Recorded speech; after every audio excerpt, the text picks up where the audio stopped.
We have a very interesting subject this morning, and of course it'll probably be interesting and unsolved when we finish, because it deals with one of the most curious and neglected areas of human research, and that is the magnetic fields, not only of man, but of the universe and of the smallest atom. The beginning of the study of magnetism can be traced back to Egypt, and the staffs and wands of the ancient priests were instruments of magnetic conjuring. Also, we find the Greeks used it, and among the Greeks and early Egyptians, we have the first understanding of the nature of magnetism. It was used principally in healing. It was well known to Pythagoras, who gave us considerable information on the subject, which was promptly forgotten by everybody else. Then we have little knowledge of it, except through the Arabs. The Chinese were aware of it because of the discovery of the mariner's compass. But for the most part, it was neglected until the 17th century, when it became involved in the story of Rosicrucianism. The alchemists, the Rosicrucians, and the Hermetists all were unfolding phases of magnetic theory. The first, probably in more modern times, to use it for healing purposes was Paracelsus of Hohenheim. It was also used strongly by the Rosicrucians and written about in considerable detail by Robert Flood, who was one of the great Rosicrucian apologists. It was also very well known to Athanasius Kircher, the great Jesuit scholar, but for the most part it was ignored. Then we come down a little later and we come upon a curious instrument, Mesmer's magnetic tub. This was a kind of tank in which many people put their feet at the same time and held hands and created a battery out of the water in the tank. It was studied carefully by Cagliostro. It is also known that it interested Saint Germain profoundly, but it annoyed Benjamin Franklin all to pieces. He was never able to like the idea at all. After the developments of Mesmer, which were promptly denied by nearly every field of science, the matter dropped into comparative obscurity until more recent times, when within the last 20-25 years it has been revived strongly. And it's this revival that we want to talk about a little this morning, because it is one of the most interesting phases of our study of life. It is interesting that we should use magnetism so continuously and yet never really understand what it is. The old folks of the Greek and Egyptian period represented the human being as contained within a kind of bubble.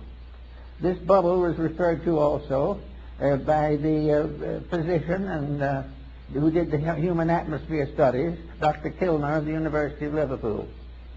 Incidentally, the magnetic theory is based upon a very simple fact, namely that what we call empty air is not empty at all. It is the most profoundly used of all the elements that we know anything about. We all live within air and have our being, and we know that if the air fails, we die. But what we do not realize is that air is not just some oxygen or helium or something of this nature. Air is something in itself. It is a substance of itself. It is a substance so real and so important that it's almost impossible to estimate it. It is a tremendous field of magnetic energy. The atmosphere carries the magnetism of the sun. Ptolemy of Alexandria was one of the first to recognize the manifestations or emanations of solar light as containing an energy in addition to merely a luminous factor. The study of the magnetic powers of the sun will be more or less clearly understood by the study of the seasons. Winter, summer, spring, and these things have all to do with a magnetic factor in the air. And we think of it only as in trying to explain it as a physical astronomical phenomena, since as the rotation and revolutions of the sun and planets. But each of these planets is a field of magnetic energy. And this energy comes to us through what we call air. Now, what is air, actually? Well, we have scientific definitions of it, but there's something more to it than that. Air is something in itself. It is a substance. It is not only a condition of climate or of weather. It is a basic factor in the contributions which make up existence. One thing we have learned from television is that air transmits. We know, for instance, that we can have all kinds of programs on the air at the same time. And they can come from all directions. And they can overlap and interlap. But each one will remain separately identified as though it was moving in a channel or a circuit of its own. And all these scrambling films, some of which are scrambled inside as well as outside, are working on one atmosphere, and that atmosphere is keeping each one of them in a perfect orbit of its own. You can have a dozen programs, if you turn them on, turn them off, but none of those programs is going through the air in the form we see it. We see the murder committed on the screen, and we see it broadcast into a theater somewhere or into a home. But it isn't the murder that's going into the home. The murder has not been visible when it went through the air. Something went through was vibration. And this vibration in the magnetic field can be divided into an infinite complexity of separate emanations. In other words, if we had 1,000 different channels, they could be differentiated in the magnetic field so that each one would be broadcast correctly and properly for whatever it is. Thus we realize there's something out there besides air, something besides helium and oxygen, something besides the ordinary factors we take into consideration scientifically. We are in the presence of a mysterious agent, an agent that is part of everything that we are. Now, studying magnetism as it comes into the human body, we discover along with Tilda that each human body is surrounded by an etheric or energy field. This energy field is sometimes referred to as an aura, but it is not the true aura that we think of in metaphysics. This magnetic field is an area of energy. This area of energy forms an egg-like atmospheric sheath around the physical body, usually extending 3 to 5 feet from it in each direction. This energy field is the basis of virtue, because this energy field depends for its reality, its serviceability, and its protecting power to mood, emotion, thought, and the attitudes of the person around which this magnetic field is gathered. In other words, the individual, if they are normal, if mentally, emotionally, and physically they are keeping the rules, this magnetic field forms a tremendous protection. It is normal, it is healthy, it is constantly able to handle infections and all kinds of difficulties. It will help to heal wounds. It will help to recover the use of functions and organs. And if we are deprived of some part of the body, it will try to compensate for it. As long as the individual takes proper care of his magnetic field, it will serve him. Now, this is a phase of morality that is generally overlooked. It is assumed that these magnetic fields are something you don't pay much attention to. They're there, maybe they'll help a little. But the truth of the matter is that practically the whole survival of the individual depends upon maintaining the integrity of this flow of energy into the magnetic field. This energy comes from the sun. It comes through a mysterious energy tube in the magnetic field. It enters the individual through the crown of the head. It disseminates through the entire body, and it's excreted back again through the lower centers of the body and is recleansed by the solar energy. This is a kind of a little private tank or capsule of life that we are all carrying about with us all the time. Now, the problem of morality in this is very definite. The moment we break rules, we damage that magnetic flow. We have got to keep the laws of nature, and these in turn are the laws of God, or the magnetic field fails. It can fail because of physical intemperances, which reduce its integrity and reduce its power. It can be wasted in riotous living, which is a common cause these days. It can be variously destroyed by moods, by attitudes, by fears, by complexes. It can be destroyed or damaged by alcohol, drugs, narcotics, all kinds of things. But if this field is damaged, it immediately reacts into health. It damages the individual's vitality. It makes him more easily subject to contagions and infections, and it definitely shortens the life expectancy. Now, if this is so, why do we want to consider it as a moral factor? In other words, what is morality? To the ancients, it was obedience to the words of God, or the laws of God. In more modern times, with more intelligent people, it is obedience with the evident will of deity as manifested in creation. Virtue lies in whatever builds up the magnetic fields. Vice is that which tears them down. No human interception can interfere with this in any way. Therefore, if we are good, it's not because the book says we should be. It's not because it was thundered by the laws on Sinai. It is because we keep the rules of the integration of the human structure, that we use the magnetic fields correctly and protect our health and our happiness and our well-being in that way. Now, we think of the magnetic field as surrounding the entire structure of the body, as Kilner shows in his work on the human atmosphere, and Babbitt also in his study of the atom. This, however, is only a phase of it. Each part of the body has a magnetic field.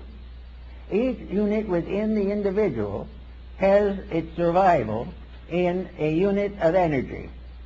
And this unit of energy is present in the smallest subdivision of imaginable space. It is in the tiniest atom.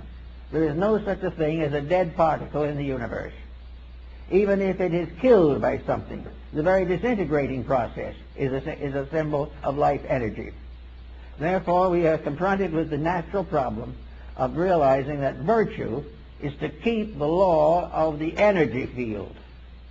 Now, the law of the energy field, just by coincidence, is also the law of integrity.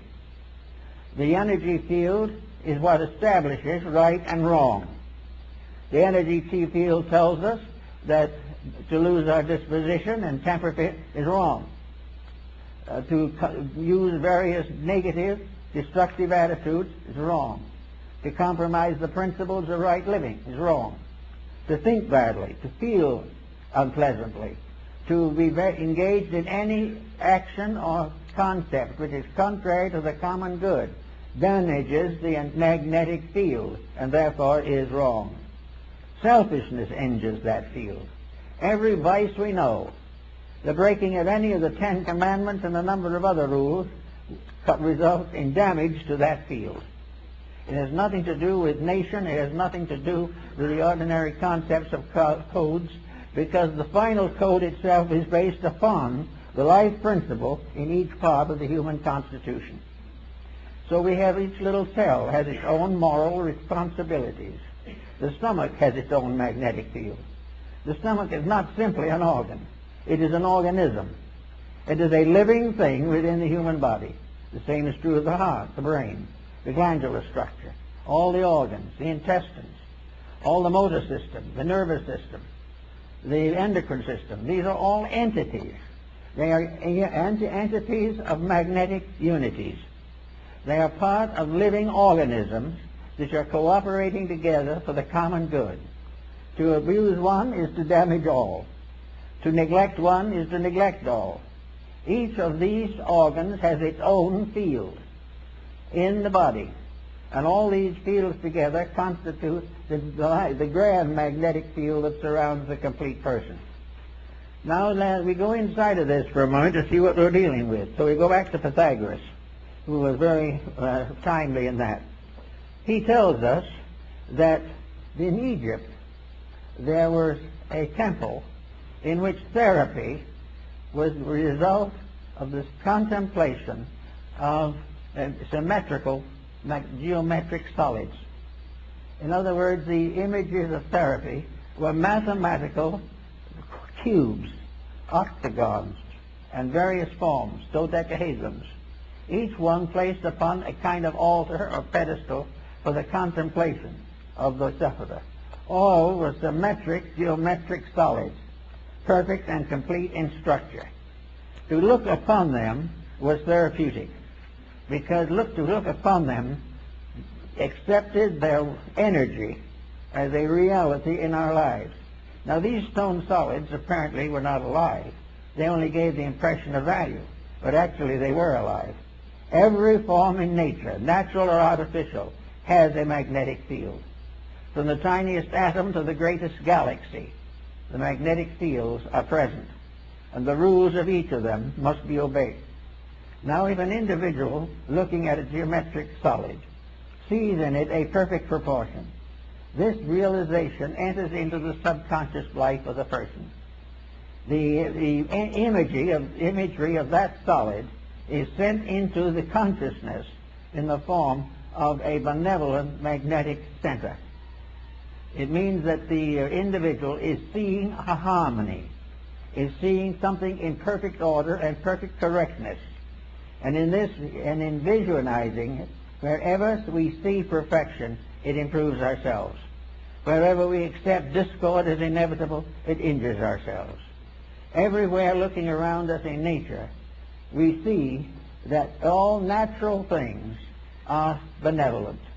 It is only when these are abused, mostly by humanity, that these benevolences are lost. So we find that we live in a universe in which everything is in harmony if we are. Now, we can state, of course, that somebody else might be out of harmony, and this could injure us. Actually, it's not quite true. The magnetic field which protects us against any negative magnetic field that does not arise within ourselves. We are not contaminated by other people unless by our very conscious weakness or our intellectual weakness or our emotional weakness we surrender our integrity to the attitudes of other people. If we commit misdemeanors of one kind or another, we are responsible by the effect of these mistakes on our own magnetic field. Now, the magnetic field not only covers this type of thing, but it covers elimination. The intestinal walls, all of this type of thing is damaged, as we know, by hysteria, by various moods. The individual becomes ill because of a bad disposition. Now, we consider this to be just symbol of something that happens that way, but it is not. The individual is sickened by dispositional fault, is sickened because he has damaged the magnetic field of some essential part of his own nature. If he has damaged the magnetic field of his digestive system, he will have dyspepsia. And if the dyspepsia lasts long enough and the magnetic field is thickened long enough, then long enduring chronic ailments can set in. No individual actually is infected entirely from himself, but never completely without himself. All of these unities of facts must be in harmony. Now, in the Rosicrucian philosophy, we had alchemy, the transmutation of various phases of life. Alchemy was a transformation and a transmutation of energies. And these energies are essentially the same ones that we have in magnetism. We therefore have a constant realization that everything we do and everything that we see and have has values of its own. Now, let us pick up a pebble from the beach, and we suddenly realize that we're in the presence of a little stone. Today, there is quite an interest in little stones, all kinds of stones. We are interested in the crystals that form in rocks and all these types of things. But crystals are formed by magnetism. They are formed by a rate of vibration peculiar to a certain element. And that particular rate of vibration can evolve through the mineral, plant, vegetable, and animal. It is always present. There is a magnetic core on each kingdom, and each kingdom unfolds within this magnetic field. And within each of the composite fields, individual members of the field with various degrees of growth are variously individually conditioned. Everywhere, this process of keeping faith with integrity becomes the natural secret of security, survival, and world peace. Now, we can say that it would be very unlikely that, we'll say, a potato could have a magnetic field of its own, but it does. In fact, every cell within the potato has a magnetic field of its own. Therefore, we come into the problem of nutrition. And nutrition is very largely the study of the magnetic fields of various food products. It also tells us what happens when these food products are adulterated or are variously misused or poisonous elements are introduced into them. All this is part of a mystery that is solved in magnetism. We pass laws against these misuses, but we fail to realize that it is not just the physical factor that we have to work with. The physical factor is only a fragment of it. The main problem is to realize that behind all of these problems, whether of government or of religion or of philosophy, all these things are in trouble because of lack of integrity. And integrity is simply keeping the laws and rules of energy fields. Each field has its own integrities. All integrities in all fields are compatible. All lack of integrities, all departures from integrity in any or all fields are in conflict constantly. The only way the individual can escape conflict is by never abusing the energy factors of his own life. He must never abuse his body, his emotions, or his mind. He must never permit himself to develop attitudes that are incompatible with the integrities which nature has bestowed. The magnetic fields are absolutely honest. There is no possible way of making them dishonest. The only thing we can do with them is to destroy or limit the manifestation of their integrity. If we break the rule, we lose the benefit of that particular energy. When we lose that benefit, we then say that evil has come to us. But it is not an evil thing that has come to us.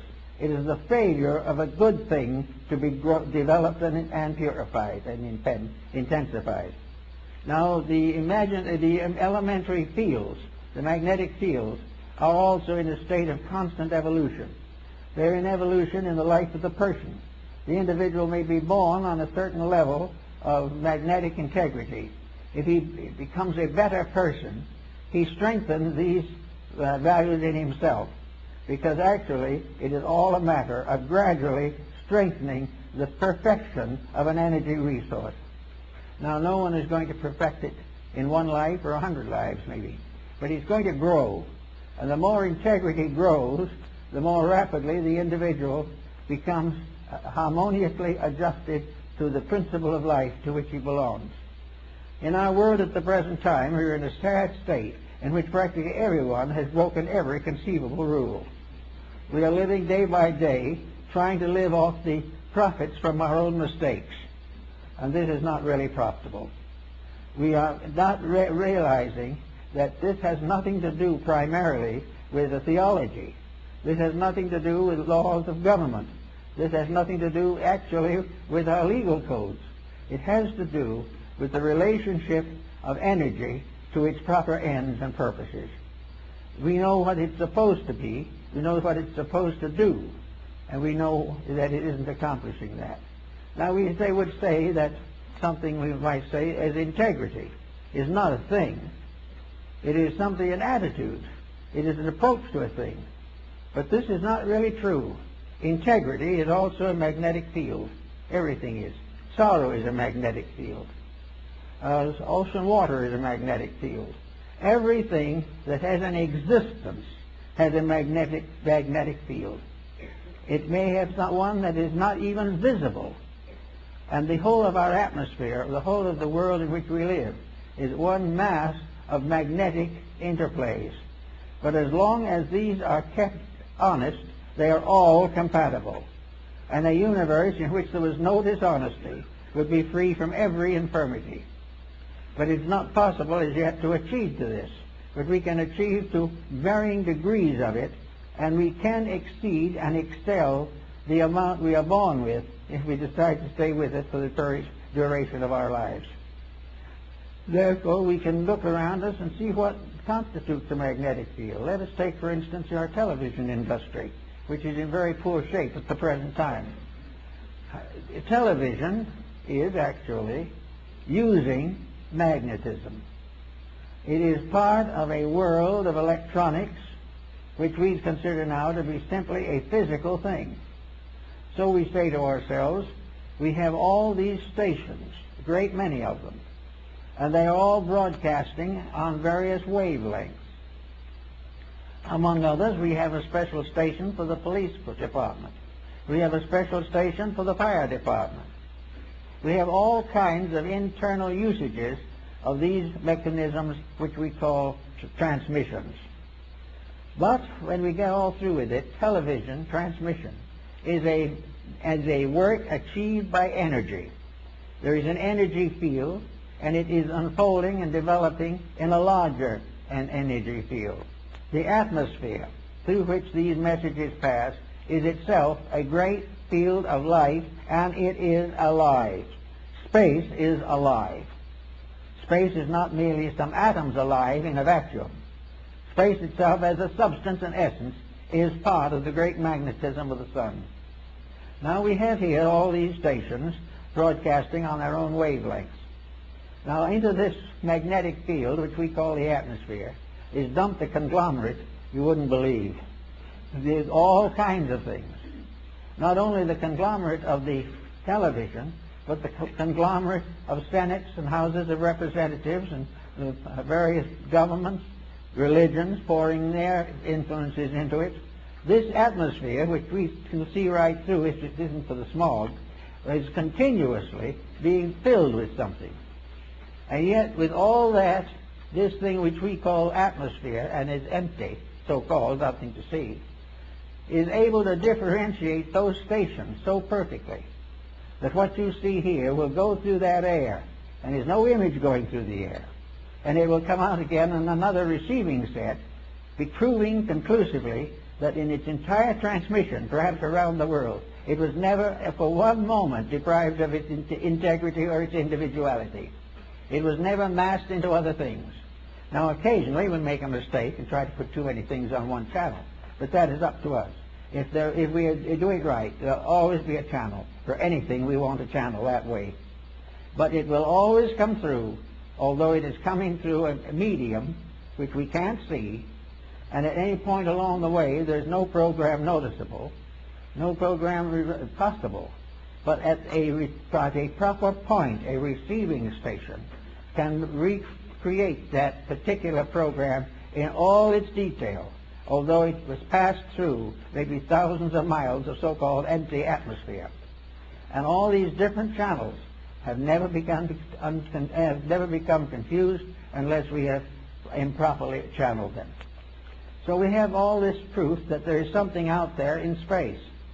Now that what's out there in space is also subject to toxin. We can say that some broadcasts are toxic. We can say that anything that goes through that space, which by vibratory rate is not good, is damaging not only itself, but its recipients, and is also poisoning the channel. As long as we have corrupt patterns, as long as aggressive commercialism, as long as corruption is indulged in over the airways, we will have magnetic sickness in the air. We will have it in the air, and it will permeate our homes, our families, our governments, and our nations. We will sicken that level through which that particular energy flows, so that the energies that we use for communication have their own sicknesses. They have their own vibratory rates. And the problem is the corruption of a communication media does not mean that the individual will have a complete collapse of his system. It will mean only that that part of his system which is turned into that community medium will be damaged. He can go right on, go to church, and build up that one. In the meantime, however, the television is tearing down another energy field. Now, as you tear down these energy fields, which most people don't even know exist or believe in, you are also opening yourself to all kinds of sickness and also all kinds of moral energy decay. You are opening yourself to the corruptions of the life principles which are necessary to maintain you. The moment you damage a level of integrity in your own magnetism, that level of integrity becomes sick. The moment that becomes sick, part of the defense against exterior problems is reduced. The only way in which the individual can be really dominated by anything except himself is when he sells out his own energy and becomes negative to other things. He has to relinquish his own integrity before he can be damaged by outside forces. There isn't enough evil in all the world to destroy the integrity of one person. He must destroy it himself, or compromise it, or relax it, or be talked into something. But it has to be his own action. Therefore, the damages are, in a sense, not only moral, but are absolutely just in their actual integrities. And this is the way in which, apparently, as the Chinese noted, the universe creates the concept of right and wrong. This right and wrong is simply a matter of what builds up and what tears down the essential energies upon which life depends. So we have this problem in every field of life. We have it in the narcotics problem. We have it in a large part of commercialism. We have it wherever there is an attitude of putting profit in advance or over integrity. Wherever the individual makes this compromise, he immediately becomes a part of this particular problem. Now we'll take another phase of it. The person is looking with his eyes at something that he sees. He can be reading a book. He can be watching a television. He can be outside watching a horse race. He can be outside watching a golf ball. Whatever he is doing, his eyes are receiving energy. The energy, the magnetism, which carries the image from the outside to his own inner optical centers, is like the same thing as in the case of television.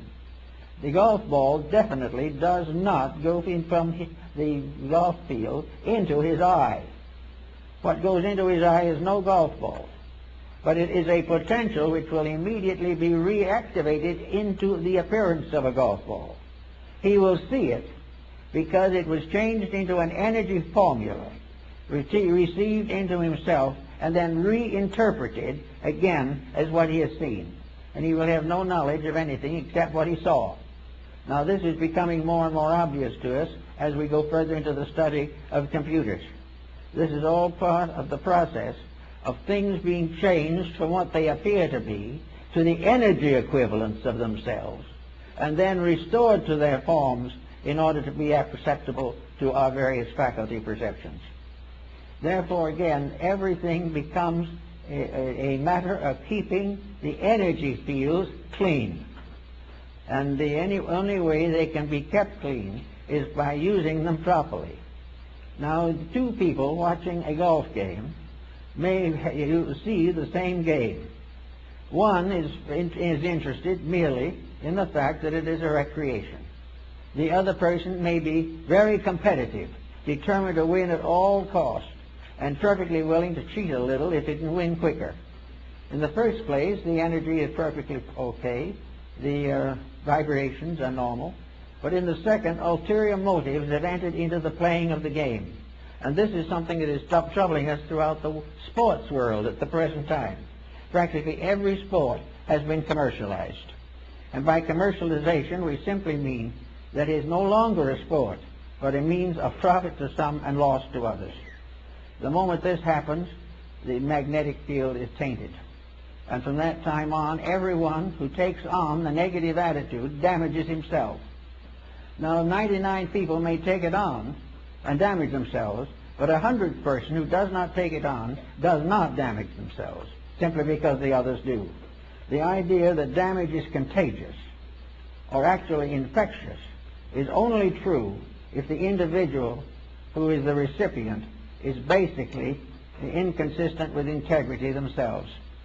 There is no reason why anyone should recognize the fact that another person is capable of contributing to their delinquency. For it is said definitely that many may fall upon the right hand and many upon the left hand, but the just person shall not be moved. We are all, therefore, wrong when we say that civilization is destroying us. That is not true.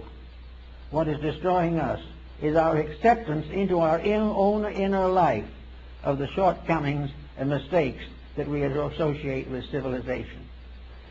We get into a political tangle, and we start hating people, and we start guerrilla warfares.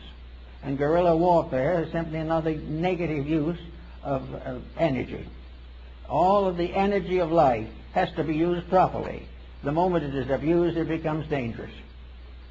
So we go on a little further into something else, the arts. Every picture that we see has a magnetic field.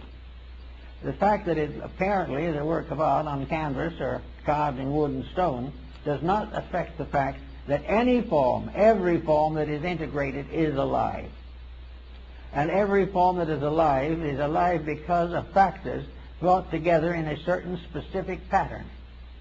In the case of a painting, it is the life in a canvas, the life in a frame, the life in each twisted tube, and then the life of the artist. Everything, and the object of the picture, everything is made up of living elements. This idea that everything is dead, that can't run around, is a mistake. Everything is alive that can be seen. A chair is alive because it has a magnetic field, and this magnetic field changes with every chair. And yet there is always this problem of what is right and what is wrong. A good chair will always have a good magnetic field. A chair which we destroy by misuse will be destroyed, and we will suffer in our magnetic field for this act of destruction. Everyone is responsible for the destruction of the mistake that he causes. And in every case, the object of that mistake is either nullified or broken down or discredited in some way. So we go on, we take a little look around, and we see pictures. Well, we see the Venus de Milo, the armless wonder, and we wonder if it has any magnetic field. It certainly has. It has magnetic field, and we can revive that field in ourselves every time we think of it. If we've ever seen the picture, that picture's image or the statue itself will be with us as long as we live. It's what we do about it, is not very much usually, but it's there. It's a fact. And if the picture is good, and the painting is good, and the carving is proper, these all add to the goodness of things.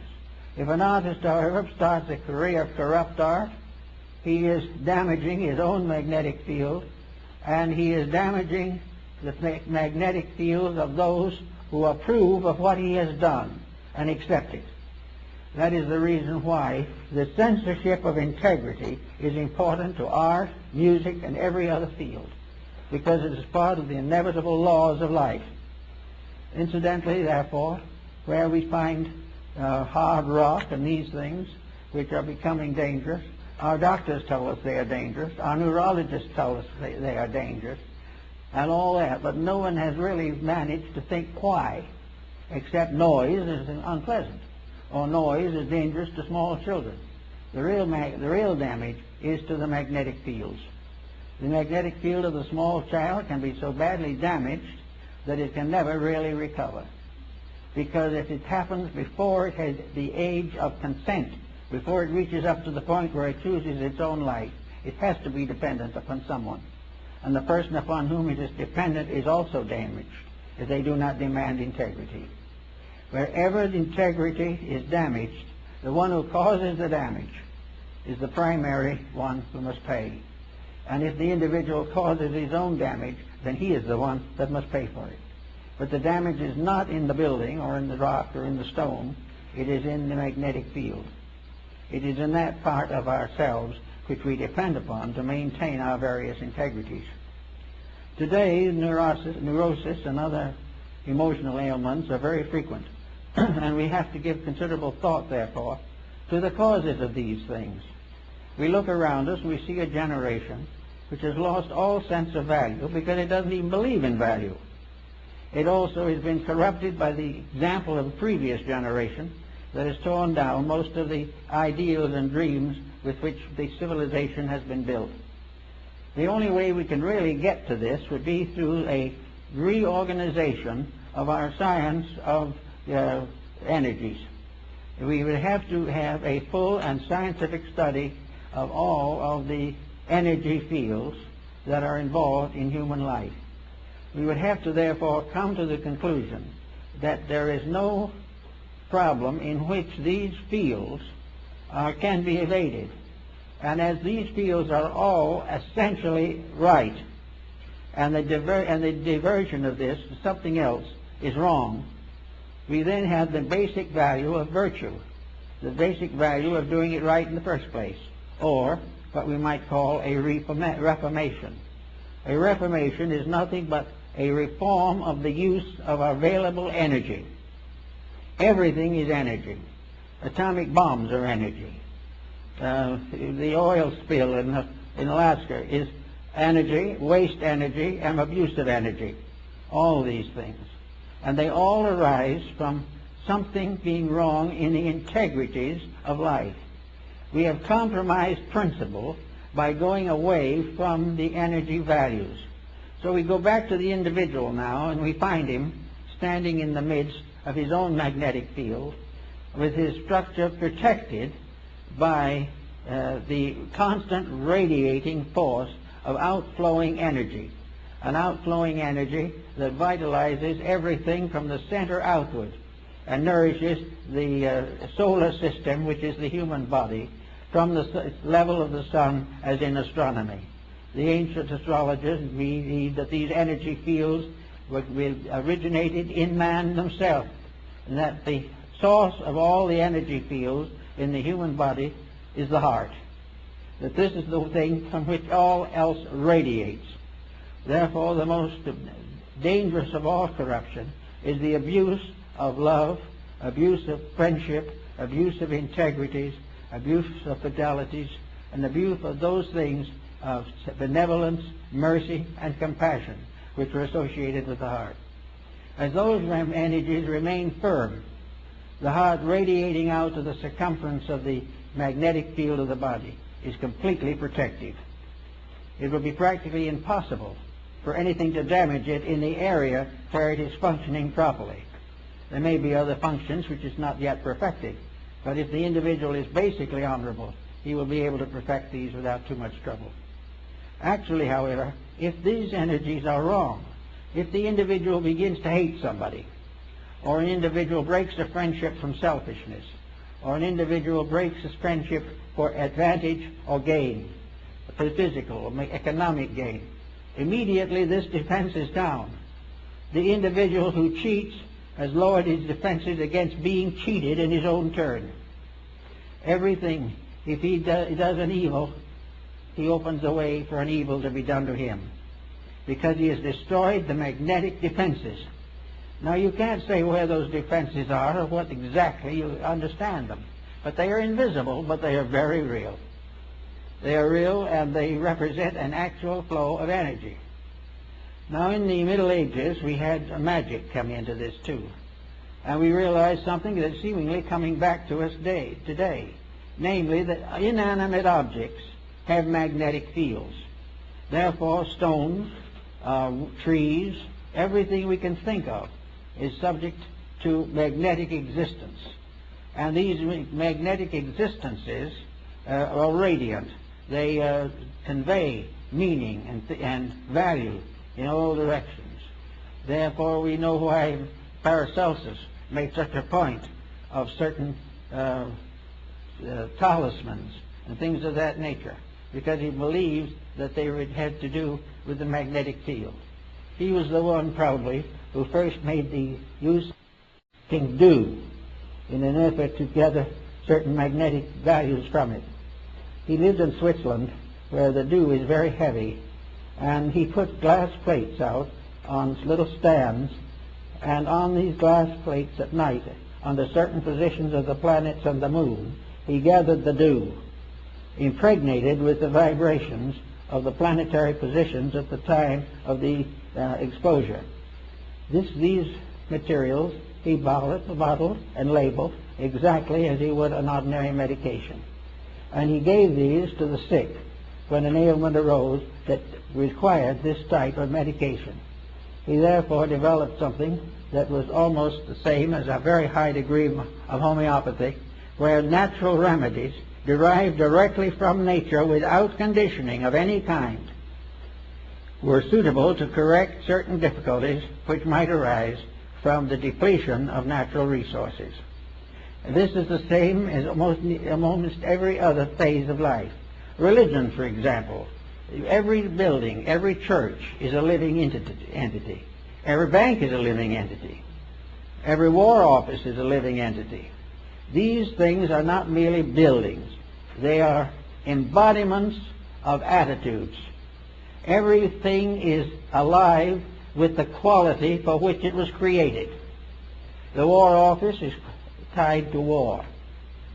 The bank is tied to banking. But banking is a living fact. It is the banking that is the real living involvement in the so-called story of banking. These things are all alive. And each one of these, as it comes into life, is born with a certain responsibility. We will say that a young person born into a family is born to help to maintain that family, protect it, serve it, and serve with it for the completion and perfection of the community. The same is true of a bank. A bank is part of an organization, part of an entity, part of something created for a purpose. Now, if the bank fulfills this purpose honorably, it is then healthy. If, on the other hand, it decides to make an unreasonable profit, if it decides to sacrifice its integrity for the advancement of its own institutional existence, there is trouble. The bank will ultimately go broke. The stock exchange, when it was created to help farmers and merchants to share their goods and make proper and reasonable investments, as they all sat together under a tree in the south end of New York, if this institution had remained a benevolent organization of service, it would be still probably very practical and very useful. But instead of being that, it has now become a structure of misuses and abuses. And the result is it is gradually destroying itself. Now, entities. A republic is an entity. It is a magnetic field. An autocracy is a field. A monarchy is a field. A communistic institution is a field. Every one of these organizations use energy. They use it in 1,000 different ways. Political speeches, harangues on the street corners, battles in the galleys and back roads. Everything is involved. And every one of these energy fields that becomes corrupted in any form or in any way is doomed to disaster. Therefore, our code of honor is not based upon the Mosaic Code alone, although that is a very good one. It is actually based upon use and abuse. There is no possibility of an abuse succeeding. It will seem to succeed for a little while. It will succeed in the same way that an abuse of the body will apparently provide the individual with an opportunity to make very serious mistakes. But in the end, the energy fields pay the bill. Every misuse of life responsibility, use of basic materials, the abuse of forests, the abuse of water, the corruption of air, all these things are paid for in magnetic defects. And we are beginning to recognize them now. We are wondering why some of these strange things happen that have been happening in the last few years.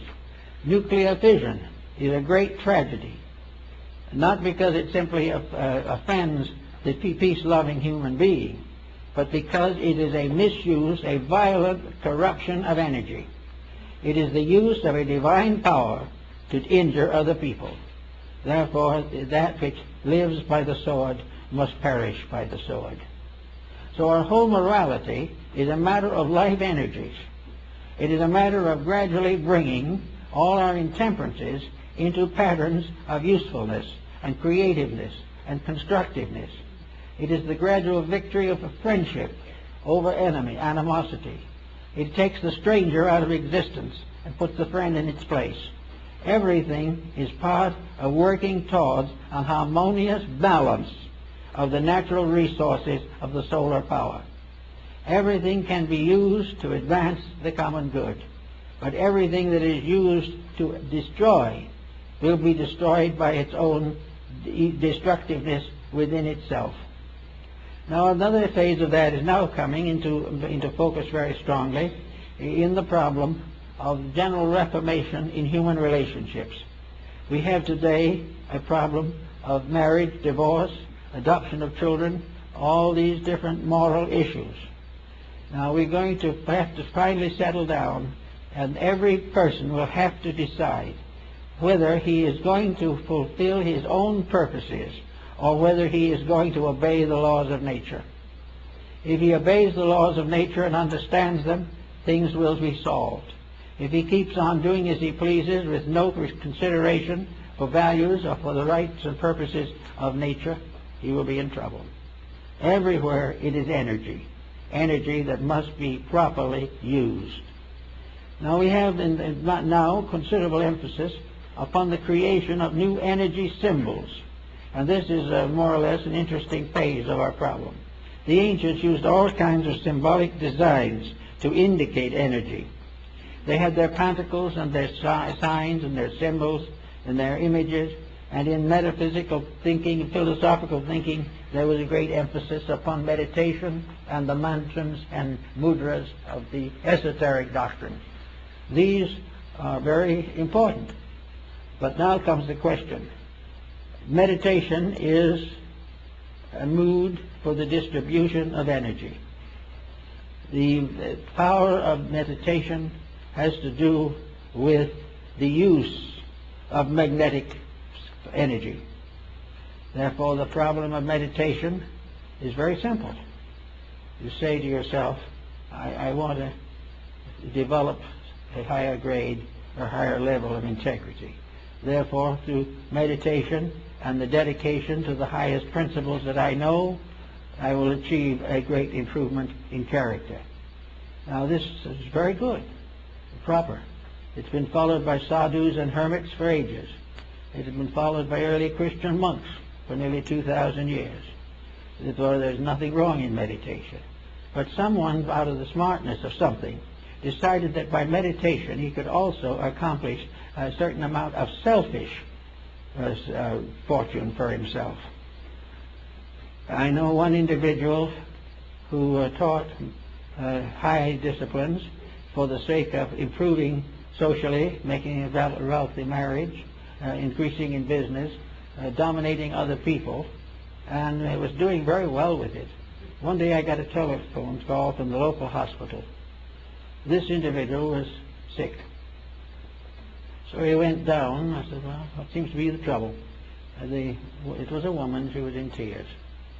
She said, you know, all my life, or for many years, I've taught people to think rich, think happy, think healthy, and I am dying of cancer. Well, that is again a strange kind of poetic justice that seems very cruel. No question about it. But the individual had broken the rules that associate with magnetic energies. The rule of all possession is right use. The use of all esoteric doctrines and disciplines is for the advancement of the common good. And when we start meditating for a fortune or something, we are headed to trouble. because this is contrary to the proper use of magnetic resources. Magnetism is a great field of energy available to all. The price of it is simple. Earn it. You've got to be right, and all the energy of space is available for the right use that you can make of it. And as much as the right use you can understandingly create at the proper time. But the moment the individual becomes selfish or self-centered, the magnetic field of his own body begins to fail. Kilner pointed out that there is great difference in these matters, and other scientists have noted that where selfishness comes into a religious situation, there's always a disappointment. And where we are selfish in marriage, where we are selfish in relationships, we are destroying the defenses of our own magnetic field. Now actually, there is a certain poeticness in this injustice on these particular problems. The individual who is selfish and abuses the field loses the protection of his own life against the selfishness of others. If he loses his own protection, then the selfishness of others can move in on him. And if he tries to take something from another, he also opens the door for that person or some other person to take something from him. It is reciprocity. Energy is the most important and priceless of all ingredients. It is something that everyone needs and must have. The waste of energy, the abuse of energy, is the abuse of the magnetic fields. The moment they are abused, they fail us. And very often the failure is a kind of poetic justice. It is something that happens that we can't explain. But I think we find it was clearly indicated in Goethe's line of Faust.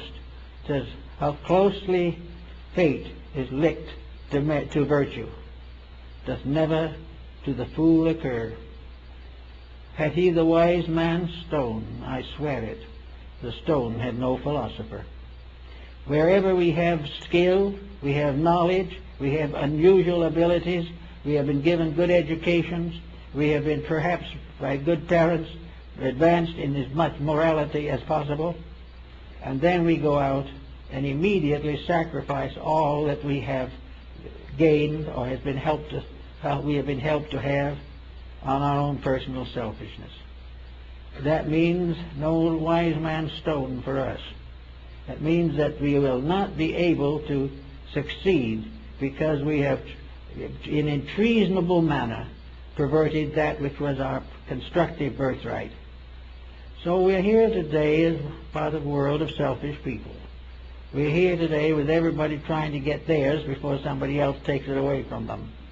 We're here in the presence of governments of questionable integrity, products of questionable value, and also another general factor which we must also face.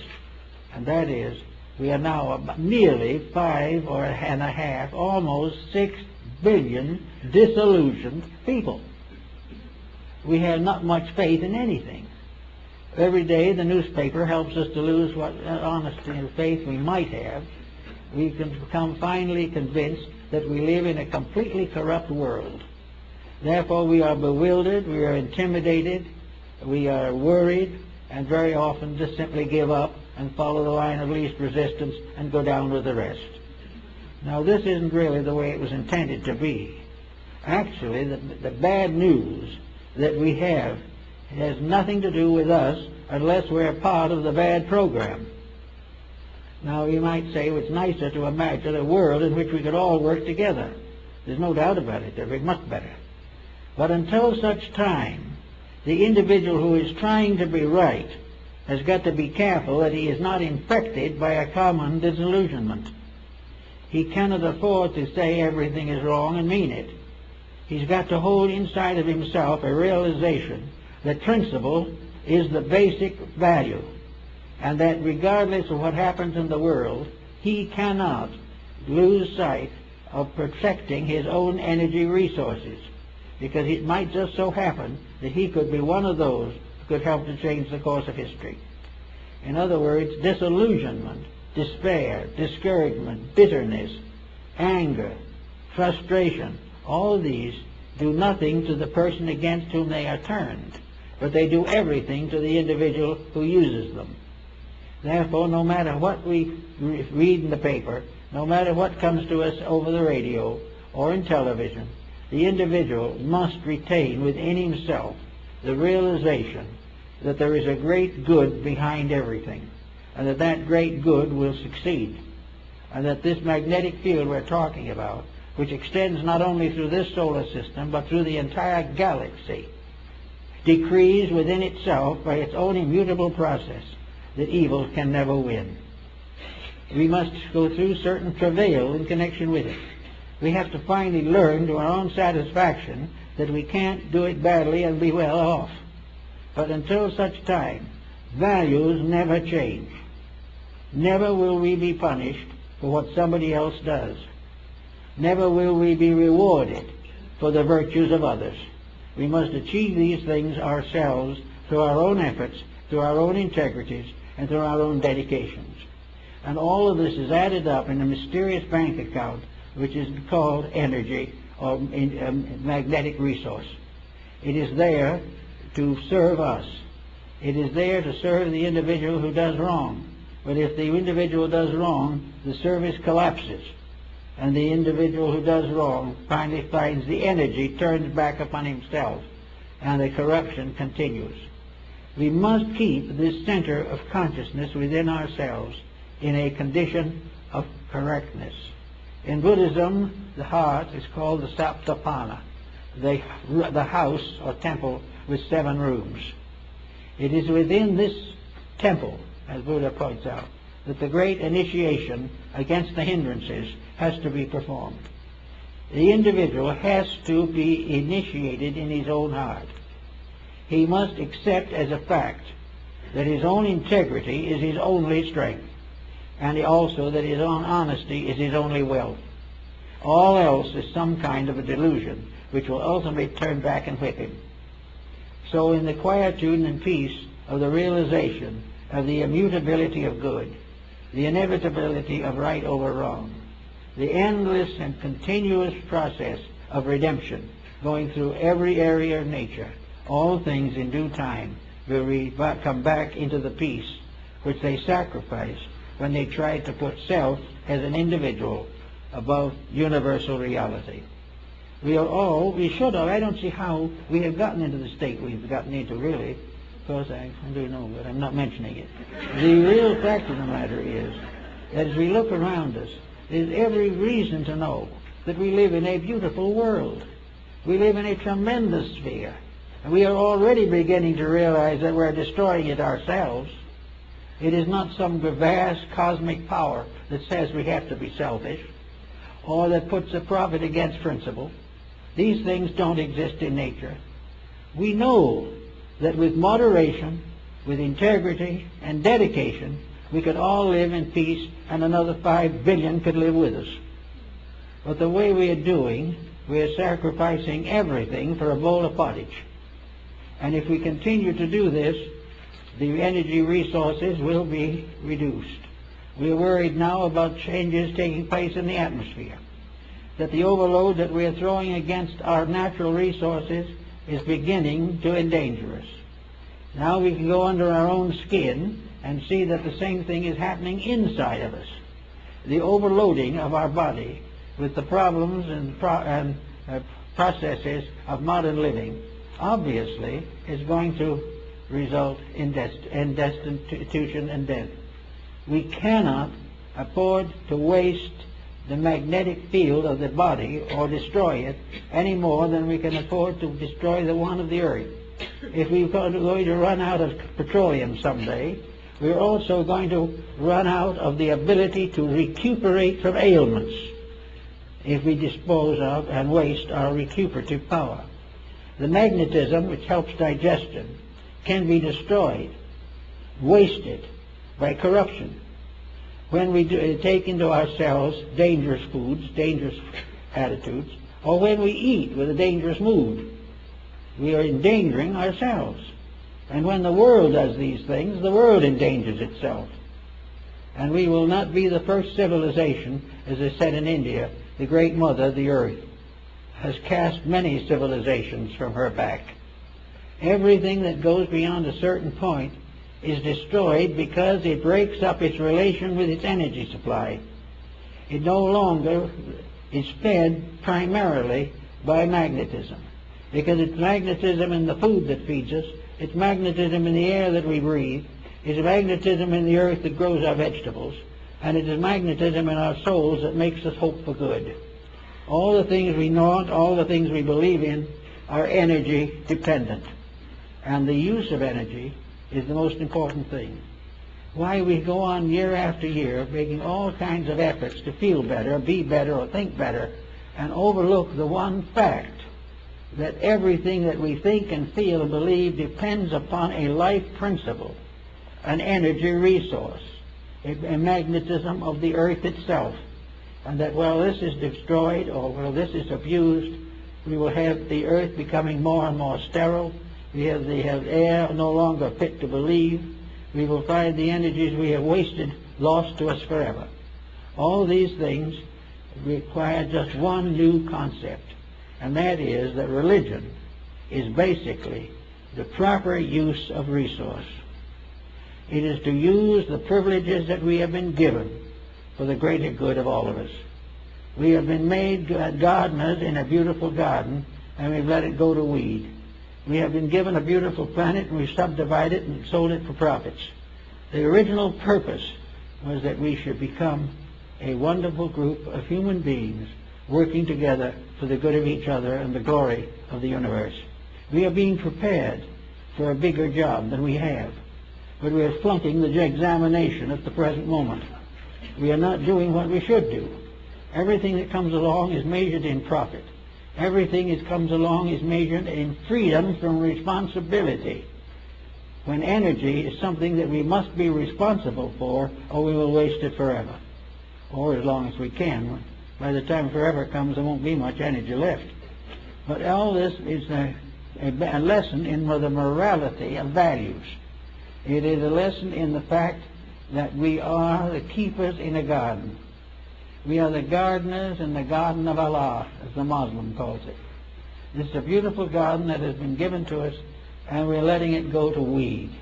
We had a beautiful world with wonderful materials, so we dig under the earth and create materials to create war, death, and destruction. We have little gardens that we could have beautiful times sitting under our own palm tree, but we are fighting to take everybody else's garden away from them. And when we finally find a small plot of land that we might be able to use, we find the real estate agents have priced it 10 times its value. All these things are all little things, but they all add up to the loss and waste of magnetic resource. They are the failure of the individual to protect the source of his own life, the source of his own future, and the breaking of the laws and rules by which he must compare his own needs with the needs of others. It is only when we work to protect the toadstool as well as the nation that we can have peace in the world. We must protect the small things, because each of them is a energy resource. The protection of them is against our viewpoint, because we take it for granted that the small should be controlled by the big. That small things, like humble people, are made to be exploited. This is not true. Everything in life is made to be used. Nothing is made to be abused. And the individual who abuses any part of life is contributing to the common cause of destruction. Now, this business of the energy and magnetic resource went on down through to the present time. And now we have a new measurement for it, and that is the development of a large group of electrical devices, by means of which it becomes apparent to us that it is possible for the human being to make use of any energy as he sees fit. Now, the instrument that he has within himself is infinitely more wonderful than any television or any computer can possibly be. We can have a computer do everything, and it is alive. Don't for a minute think it isn't. But it is alive in a field of energy. It has a life. It can propagate itself. It can develop itself. It can grow up. It can grow old, and it can die. because it is all part of an energy usage. But in all of these usages, let's remember that the individual is humanity's prime asset. The individual is here to grow. And in growing, he grows by helping everything else to grow. The moment he goes into negative competitive relationships with everything else, he destroys himself. So out of a great brotherhood involving potatoes, diamonds, computers, television, music, everything is part of a magnificent harmonic pattern. But the individual has forgotten or neglected to mature his own inner life. He was given religion in the beginning to help him to build an internal life, for religion was nothing but a statement of the rules. It wasn't a doctrine, it was a statement of the laws that have to be obeyed. Man has gradually disobeyed these rules, and now he questions the reality of religion. But he has never been able to prove that the religion was wrong. It was merely inconvenient. It prevented him from being as selfish as he would like to be. This being the case, he's in serious trouble. But out of all of this, we hope, with the coming of the next century, that we're going to find the real basis of our understanding. We're going to discover the good universe, which we have forgotten existed if we ever knew it.